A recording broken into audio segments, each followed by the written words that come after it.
अस्सलाम वालेकुम गाइस, मैं हूं रिजवान और आप देख रहे हैं मेरा YouTube channel journal electronics HVAC। Guys ये हमारे कॉन्टैक्ट नंबर हैं। हमारी वर्कशॉप पाकिस्तान के सिटी लाला मुसा में मौजूद है।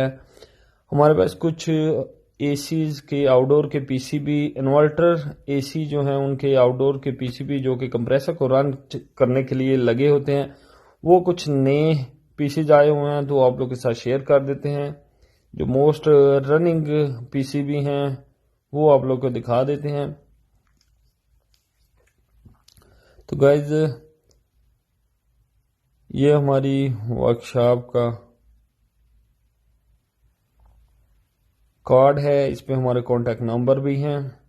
ये हमारे कांटेक्ट नंबर हैं, आपको कोई भी पीसीबी चाहिए हो आप हमसे कांटेक्ट कर सकते हैं। गाइज ये ओरिएंट के 1.5 टन यूनिट में ये पीसीबी लगे हुए हैं। कैनवुड के कुछ मॉडल में लगे हुए हैं, इसके अलावा डॉलेंस के कुछ मॉडल में लगे हुए हैं, पेल के कुछ मॉडल में लगे हुए हैं। तो ये काफ़ी रनिंग आइटम है, रनिंग पीसीबी है, ये हमारे पास आए हुए हैं। इसके अलावा ये कुछ डॉलेंस के मॉडल में लगे हुए हैं, ओरिएंट के भी कुछ मॉडल में लगे हुए हैं, और भी एक दो कंपनीज के यूनिट्स में लगे हुए हैं। तो ये भी हमारे पास आए हुए हैं। काफ़ी सारे पीसीज आए हुए हैं। आपको कोई भी चाहिए हो पीसीबी तो आप हमसे कांटेक्ट कर सकते हैं।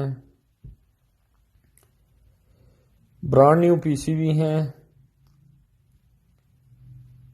कंपनियों की ऑथराइज वर्कशॉप है, तो हमारे पास ब्रांड न्यू कंपनियों के पीसीबी अवेलेबल होते हैं। ये गाइस डॉलेंस के कुछ मॉडल में यूज की गई है, तो ये भी हमारे पास पीसीबी अवेलेबल है। इसके अलावा इंडोर के पीसीबी भी अवेलेबल होते हैं। आपको कोई भी चाहिए हो आप हमसे कांटेक्ट कर सकते हैं। गाइज वीडियो अच्छी लगे तो वीडियो को लाइक करें और दोस्तों के साथ शेयर भी करें। और गाइज इनकी प्राइस जो है वो आप कॉल करके चेक कर सकते हैं।